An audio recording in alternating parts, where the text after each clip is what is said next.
প্রিয় বন্ধুরা, আপনারা কি জানেন যদি আপনারা হাতের নখ বড় করতে থাকেন তাহলে আপনাদের হাতের আঙুল ভেঙে যেতে পারে? এটাও কি জানেন আমাদের ছোট ছোট ভুলের জন্য আমাদের কানের অনেক বড় ক্ষতি হতে পারে? কখনো কি ভেবে দেখেছেন আমাদের শরীরের সমস্ত হাড় যদি একসাথে ভেঙে যায় তাহলে আমাদের কি অবস্থা হবে? এছাড়া এটাও কি জানেন পুরুষরা নারীদের মতো বাচ্চাদেরকে ব্রেস্ট ফিডিং করাতে পারে? আর এটাও কি জানেন পুরুষদের নারীদের মতো পিরিয়ডসও হয়? এই সমস্ত কিছু জানার জন্য ভিডিওটিকে শেষ পর্যন্ত দেখতে থাকুন। তাহলে দেরি না করে চলুন শুরু করা যাক। Facts number 15। পুরুষ এবং মহিলা উভয়ের শরীরে ম্যামরি গ্ল্যান্ডস রয়েছে, যেটা বুকের কাছে অবস্থান করে। কিন্তু মহিলাদের শরীরের ম্যামরি গ্ল্যান্ডস একটু অন্য রকমের হয়ে থাকে, যার ফলে এর মধ্যে থেকে দুগ্ধ নিঃসরণ হয়। কিন্তু আপনারা কি জানেন পুরুষদের ম্যামরি গ্ল্যান্ডস থেকেও দুগ্ধ নিঃসরণ হয়? তার পাশাপাশি পুরুষরাও বাচ্চাদেরকে ব্রেস্ট ফিডিং করাতে পারে। সত্যি ব্যাপারটা শুনতে বেশ অদ্ভুত লাগে, কিন্তু এটাই সত্যি। হ্যাঁ বন্ধুরা, পুরুষদের শরীরেও মিল্ক ডাক্টস অবস্থান করে। এছাড়া কিছু মিল্ক প্রডিউসিং টিস্যু যেমন অক্সিটোসিন এবং প্রোল্যাকটিনের ইমব্যালেন্সের কারণে এমনটা ঘটে থাকে। কিন্তু এটা বলা একদম অসম্ভব যে পুরুষদের মিল্কের কোয়ালিটি এবং মহিলাদের মিল্কের কোয়ালিটি একই না অন্যরকম। তবে এই মিল্ক প্রোডাকশন পুরুষদের শরীরের জন্য এক ধরনের অ্যাবনর্ম্যালিটি। নাম্বার 14। আমাদের শরীরকে সাপোর্ট করতে এবং শরীরকে সম্পূর্ণ দণ্ডায়মান রাখতে আমাদের শরীরের 206টি হাড়ই সম্পূর্ণভাবে অ্যাক্টিভলি কাজ করে। কিন্তু কখনো কি ভেবে দেখেছেন শরীরের 206টি হাড়ের মধ্যে যদি সবকটি হাড় একসাথে ভেঙে যায় তাহলে কি হবে? কথাটা শুনতে যতটা ভয় লাগছে, বাস্তবে এটা তার থেকেও ভয়ঙ্কর। 2011 সালে 22 বছরের একটা ছেলে একটা বিল্ডিংয়ের 9 তলা থেকে নিচে পড়ে গিয়েছিল, যার উচ্চতা প্রায় 100 ফুটের কাছাকাছি। সৌভাগ্যবশত ছেলেটি বেঁচে যায়, কিন্তু দুর্ভাগ্যজনকভাবে তার শরীরের সবকটি হাড়ই ভেঙে গিয়েছিল। 3 মাস ধরে চিকিৎসা চলার পরেও সে কোনোভাবেই সুস্থ হয়ে উঠতে পারেনি। তাছাড়াও তার শরীরের কোনো হাড় সঠিকভাবে আর ঠিক হয়ে যায়নি। নাম্বার 13। আমরা কোনো নির্দিষ্ট সময়ের ভিত্তিতে নখ কাটি না। যখনই আমরা বুঝতে পারি আমাদের নখ বড় হয়ে গেছে তখনই আমরা নখ কাটি। কিন্তু আপনারা কি জানেন আমাদের নখের বৃদ্ধির হার কেমন হয়? যদি আমরা নখ কখনোই না কাটি তাহলে কি হতে পারে? আসলে বন্ধুরা, আমাদের নখ প্রতি মাসে 3 থেকে 4 মিলিমিটার পর্যন্ত বাড়ে। গড়ে প্রতিদিন 0.1 মিলিমিটার করে বাড়ে। আর যদি নখকে বাড়তে দেওয়া হয় তাহলে জায়গাটা খুব নোংরা হয়ে যায়। তার পাশাপাশি বিভিন্ন রকমের রোগের সৃষ্টি হয়। এই মানুষটাকে দেখুন, এনার নাম হলো শ্রীধর ছিলাল। ইনি 66 বছর পর্যন্ত তার বাঁ হাতের একটিও নখ কাটেননি। এই জন্য এনার নাম গিনেস বুক অফ ওয়ার্ল্ড রেকর্ডে নথিভুক্ত করা আছে। এই 66 বছরে এনার নখের দৈর্ঘ্য হয়েছিল 909 সেন্টিমিটার। এনার এই 909 সেন্টিমিটার নখের ওজন এতটাই বেড়ে গিয়েছিল যে হাতের আঙুলগুলোও পর্যন্ত বেঁকে গিয়েছিল। এছাড়াও এই নখের কারণে ওনার শরীরের বাঁ দিকের নার্ভগুলো ড্যামেজ হয়ে গিয়েছিল। সেই জন্য ওনার বাঁ কানের শ্রবণ শক্তি অনেকটাই কমে গিয়েছিল। নাম্বার 12। কান হলো আমাদের শরীরের খুব সংবেদনশীল এবং গুরুত্বপূর্ণ একটি অঙ্গ। খুব সহজেই এটি ক্ষতিগ্রস্ত হতে পারে। আমাদের মধ্যে এমন অনেক মানুষ আছে যাদের উচ্চ আওয়াজে গান অথবা মিউজিক না শুনলে মন ভরে না। কিন্তু আপনি কি জানেন এই অতি উচ্চমাত্রার আওয়াজ আমাদের কানকে যথেষ্টভাবে ক্ষতি করতে পারে? আসলে আমাদের কানের মধ্যে থাকা ইয়ার ডাম্প খুব নরম ধরনের একটা টিস্যু। দীর্ঘ সময়ের জন্য যদি উচ্চমাত্রার শব্দ বা মিউজিক শোনা যায় তাহলে এটা খুব সহজেই ক্ষতিগ্রস্ত হতে পারে। তার ফলে আপনার কানের শ্রবণ শক্তি অনেকটাই কমে যেতে পারে বা সম্পূর্ণভাবে বিকল হয়ে যেতে পারে। সেই কারণে কান পরিষ্কারের জন্য কোনো অবজেক্ট বা কোনো কিছু কাঠি জাতীয় কোনো জিনিস কানে না ঢোকানোই ভালো। এর ফলেও কানের এয়ার ডাম্প ক্ষতিগ্রস্ত হতে পারে। নাম্বার 11। ঘুম ভেঙে গেলেও বিছানা থেকে উঠতেই যেন ইচ্ছাই করে না। কি হবে একবার ভেবে দেখুন, যদি আপনাকে কেউ 2 মাস টানা বিছানায় শুয়ে থাকতে বলে এবং তার পরিবর্তে $19,000 অর্থাৎ 15 লাখ টাকা দেবে বলে, তাহলে কি হবে? হ্যাঁ, ঠিক শুনেছেন বন্ধুরা। এই চ্যালেঞ্জ আমেরিকার মহাকাশ গবেষণা সংস্থা নাসায় প্রথম মানুষদেরকে দিয়েছিল। তবে এটা শুনতে যতটা সহজ মনে হয়, করাটা কিন্তু ততটা সহজ নয়। কারণ না হেঁটে, না বেরিয়ে, না উঠে, না বসে টানা 2 মাস বিছানায় শুয়ে থাকা কোনো মানুষের পক্ষে সম্ভবই নয়। এর ফলে হিউম্যান হাইবারনেশনও হতে পারে। যেমন heart rate 150 beats per second হয়ে যেতে পারে। শোল্ডার এবং হিপসের ব্লাড ফ্লো বন্ধ হয়ে যেতে পারে। এছাড়াও বডি সম্পূর্ণভাবে ইনঅ্যাক্টিভও হয়ে যেতে পারে। আর ফাইনালি এর ফলে মানুষের মৃত্যু পর্যন্তও হতে পারে। নাম্বার 10। বন্ধুরা, ত্বক আমাদের শরীরকে পুরোটাই ঢেকে রাখে, যে কারণে এটি হলো আমাদের শরীরের সবথেকে বড় একটা অর্গান। কিন্তু আপনারা কি জানেন আমাদের এই চামড়া বা ত্বক এর 1 ইঞ্চি অংশের মধ্যে কি কি জিনিস থাকতে পারে? মানুষের শরীরের চামড়ার 1 ইঞ্চি অংশের মধ্যে 19 মিলিয়ন স্কিন সেলস থাকে, 650টির মতো ঘর্মগ্রন্থি থাকে, 20টির মতো ব্লাড ভেসেলস আর 1000-এরও বেশি স্নায়ু কোষও থাকে। আর সবথেকে অবাক করার বিষয় হলো সাপের মতো মানুষের শরীরের চামড়াও প্রতি 28 দিন অন্তর অন্তর রিপ্লেসমেন্ট হয়।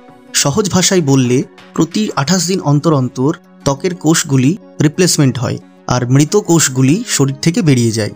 নাম্বার 9, বন্ধুরা, এটা লজিক্যালি প্রমাণিত যে আপনার আশেপাশের কোনো ব্যক্তি যদি আলিস্যি ভাঙে তাহলে তার আশেপাশে থাকা যে কোনো মানুষের মধ্যেই অলসতা ভাব অটোমেটিক চলে আসে।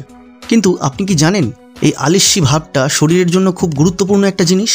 এইটা করার ফলে আমাদের ব্রেনের মধ্যে টেম্পারেচার সঠিকভাবে রেগুলেট হয়, শরীর যথেষ্ট সক্রিয় থাকে এবং শরীরে সমস্ত জায়গায় সঠিকভাবে অক্সিজেন পরিবহন হয়। এছাড়া ফুসফুসের মধ্যে যে সমস্ত টিস্যুগুলো রয়েছে সেগুলো সঠিকভাবে লুব্রিক্যান্ট থাকে। একবার ভেবে দেখুন এই ছোট্ট একটা জিনিস আমাদের শরীরের মধ্যে কত রকমের কার্যকলাপ ঘটায়, যা আমাদের শরীরের জন্য খুব ভালো একটা জিনিস। নাম্বার 8, পৃথিবীর মধ্যে হিউম্যান বডি বা মানুষের শরীরই একমাত্র সবচেয়ে শক্তিশালী বা সবচেয়ে বৃহৎ এমনটা নয়। তবে মানুষের শরীরের গঠন এবং তার ইভলিউশন পৃথিবীতে অবস্থিত বাকি সমস্ত প্রাণীদের থেকে সম্পূর্ণ আলাদা এবং ইউনিক। মানুষের শরীরের ফ্লেক্সিবিলিটি, তাদের পেশি, তাদের মাসেলস, রিফ্লেকশন, এছাড়া সবথেকে গুরুত্বপূর্ণ বিষয় হলো মানুষের ব্রেন, যা মানুষের শরীরকে পৃথিবীতে অবস্থিত অন্যান্য প্রাণীদের শরীরের থেকে সম্পূর্ণ আলাদা করে দেয় এবং সবথেকে বুদ্ধিমান প্রাণী হিসেবে মর্যাদা প্রদান করে। মানুষের শরীরের এই বিশেষ গঠন এবং তার ব্রেনের স্ট্রাকচার মানুষের যে কোনো প্রবলেমকে সমাধান করতে খুব কার্যকরী ভূমিকা পালন করে। নাম্বার 7, বন্ধুরা, সাইকোলজিক্যালি যদি ভেবে দেখেন, আমরা যদি কখনো কাউকে জলপান করতে দেখি তাহলে আমাদেরও ওই অবস্থায় জলপান করার ইচ্ছা জাগে। কিন্তু আপনারা কি জানেন এই জল পিপাসা পাওয়ার পেছনে অ্যাকচুয়াল বায়োলজিক্যাল কারণটা কি? আসলে আমরা যখন একটু বেশি পরিশ্রম করে ফেলি বা একটু বেশি ছোটাছুটি করে ফেলি তখনই আমাদের শরীর একটু দুর্বল হয়ে পড়ে আর সেই মুহূর্তে আমাদের একটু জল পান করার ইচ্ছা জাগে।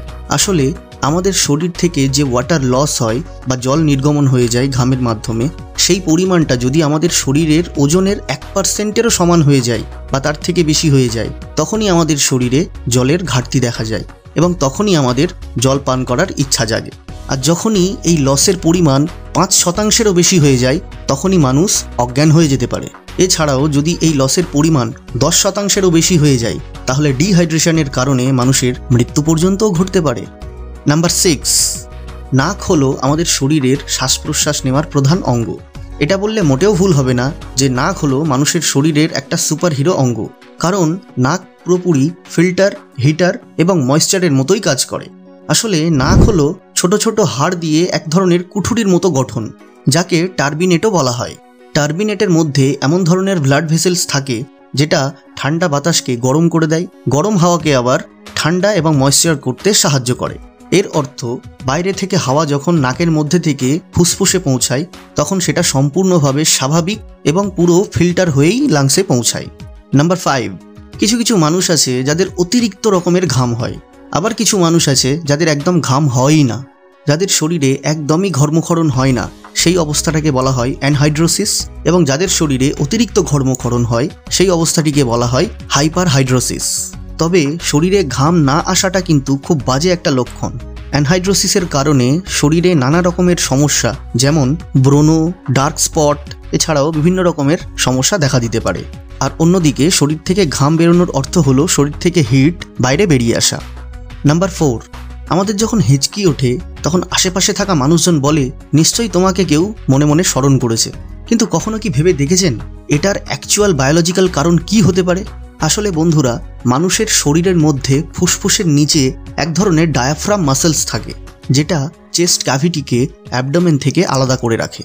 আর যখনই ডায়াফ্রাম স্বাভাবিক নিয়মে কন্ট্র্যাক্ট হয়ে যায় তখনই ভোকাল কর্ড বন্ধ হয়ে যায়, আর এই কারণের জন্যই হেঁচকি ওঠা শুরু করে। এই জন্য একে হিকাপসও বলা হয়। হেঁচকি সাধারণত 2 থেকে 3 মিনিট পর্যন্ত স্থায়ী হয়, কখনো কখনো এটা 48 ঘন্টা পর্যন্তও হতে পারে। কিন্তু আপনি কি জানেন চার্লস অসবর্ন নামের একজন মানুষ আছে যার নামে এই হেঁচকি ওঠার একটা লম্বা রেকর্ড রয়েছে? হ্যাঁ বন্ধুরা, এই মানুষটার প্রায় 68 বছর পর্যন্ত হেঁচকি ওঠার বড় একটা রেকর্ড রয়েছে। এই জন্য চার্লসের নাম গিনেস বুক অফ ওয়ার্ল্ড রেকর্ডে নথিভুক্ত করা আছে সবচেয়ে দীর্ঘ সময়ের জন্য হিঁচকি ওঠার কারণে। নাম্বার 3, আপনারা কি ব্রেন ফ্রিজের ব্যাপারে শুনেছেন? আসলে এটা হলো এমন একটা কন্ডিশন, যখনই আমরা কোনো ঠান্ডা পানীয় পান করি তখনই আমাদের মনে হয় সমস্ত ঠান্ডাগুলো যেন আমাদের ব্রেনে গিয়ে জমা হয়েছে এবং ব্রেনটাকে পুরো শীতল করে দিয়েছে। এই ব্রেন ফ্রিজ কন্ডিশনকে মেডিকেলের ভাষায় স্ফেনোপ্যালোটিন গ্যাংলিওনিউরোলজিয়া বলা হয়। যদিও এটা খুব একটা খারাপ ধরনের কন্ডিশন নয়, তবুও মাঝে মধ্যে ব্রেন ফ্রিজের কারণেই মানুষের হেডেক চলে আসে।